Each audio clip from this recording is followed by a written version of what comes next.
Welcome,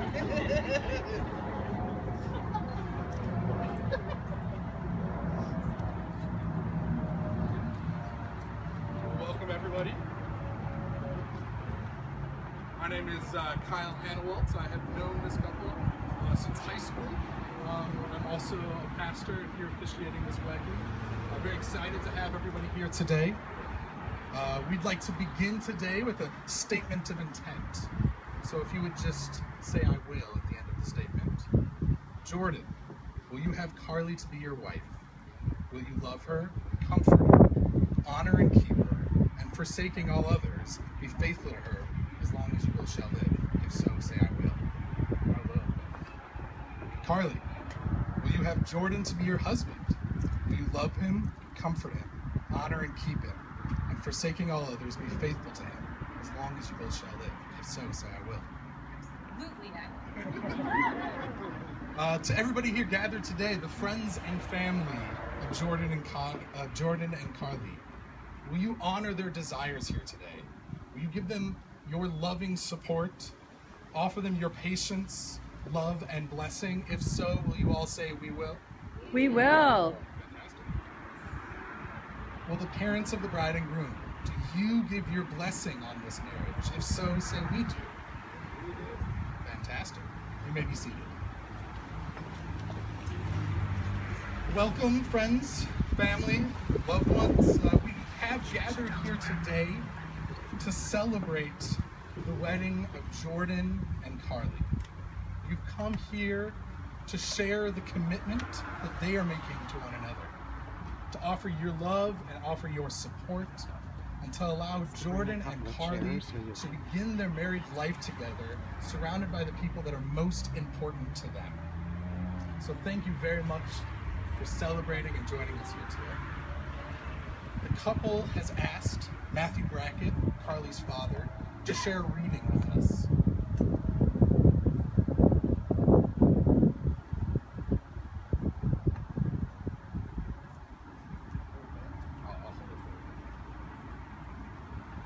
A couple of weeks ago, Carly came to me and said that she had heard of a book called All I Really Need to Know I Learned in Kindergarten.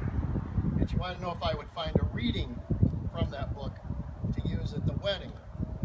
An interesting thing is that this book was written in 1986, and that's the year both Carly and Jordan were born. And that's the year I first came in contact with this book. So I picked out a section that starts with the most famous part of the book, which many of you probably have heard before, but then it continues on into a section that's very apropos for a wedding. So I'm going to read those two sections now. Just stay away from it. All I really need to know about how to live and what to do and how to be, I learned in kindergarten. Wisdom was not at the top of the graduate school mountain, but there in the sand pile in elementary school. These are the things I learned.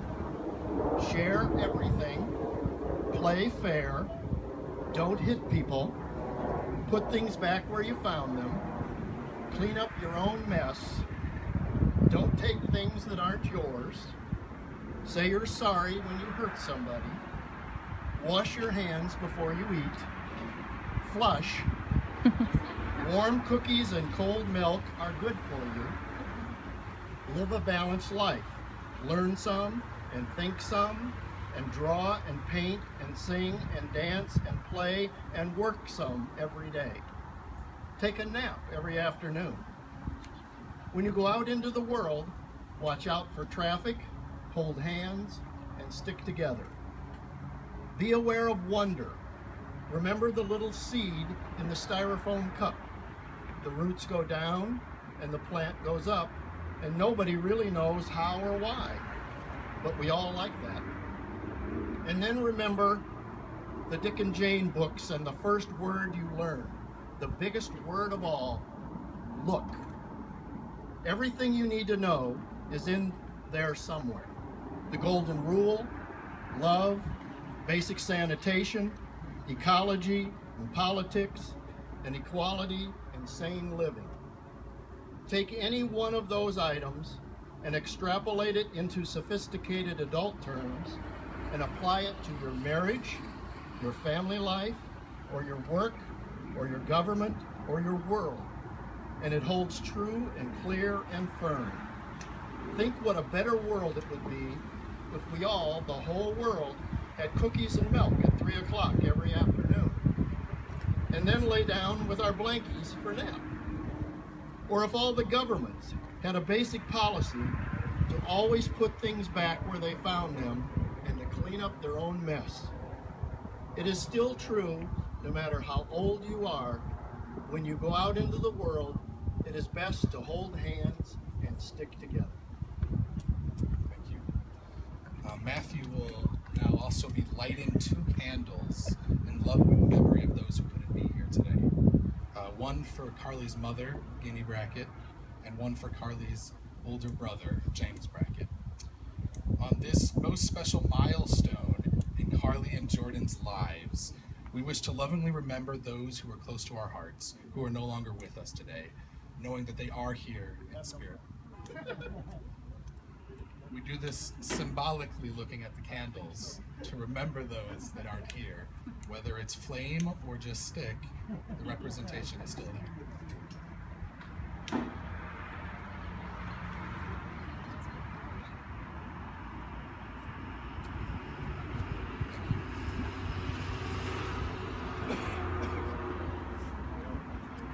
You know, it's fun being here today. It's actually quite a privilege for me to be able to be officiating the ceremony. As I mentioned briefly, I actually knew each of one of these 2 individuals in high school. And so it's a little bit crazy to be standing here as adults, I guess you could call us, or something like that. But it's also quite awesome to see how things have ended up. And you know, one of the benefits of performing this ceremony is I've had the ability to sit down with this couple over the last 6 months. I've gotten a way to see the way that you 2 interact with each other, see how you guys get to share stories. I got a little peek into your relationship, if you will. And it's been fun to see the love you 2 have for each other. The way that you consider each other, each in your own unique ways. Even in the midst of teasing each other, there's still a sense of support for who the other person is. And I really like that when I see that in each one of you. There's a sense of the other one allowing you to be a fuller version of yourself. And to me, that's always been a mark of real love. That it makes you more of who you are, a fuller you. And that's something I feel like I've seen in you 2.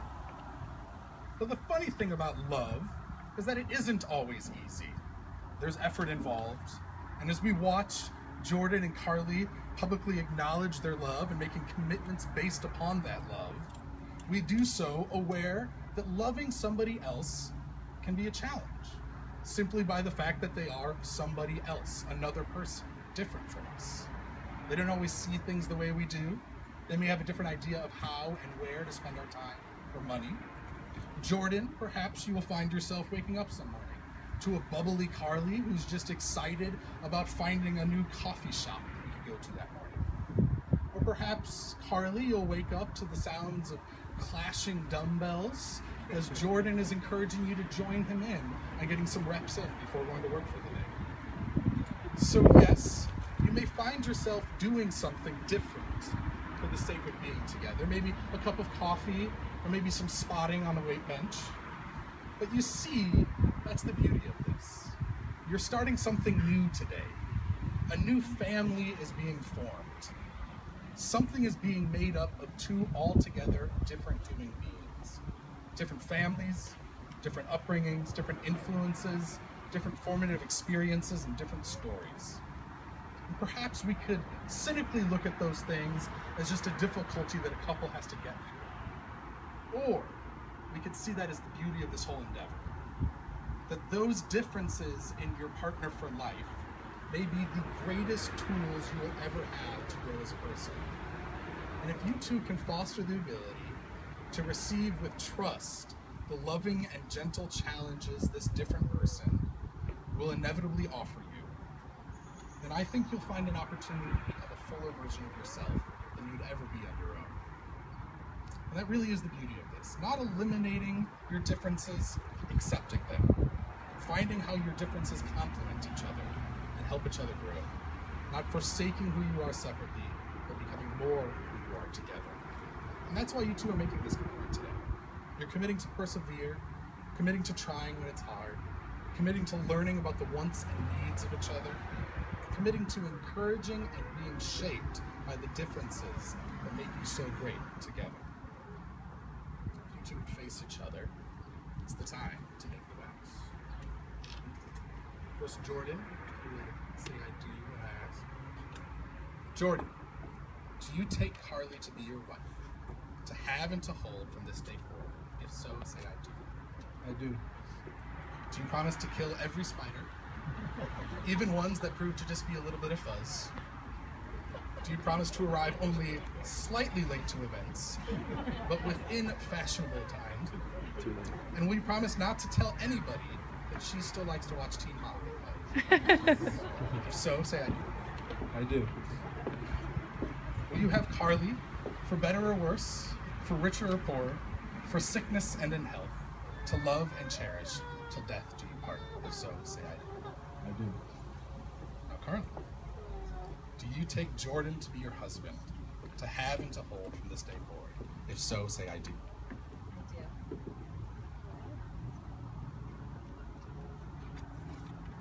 Carly, do you promise to keep your stories from trailing on and on and on? Do you promise to never give driving directions to Jordan or anybody else so that people don't find themselves even more lost? And do you promise to try and suggest somewhere other than Dengio's to eat when asked where should we go? If so, say I do. I do. Will you have Jordan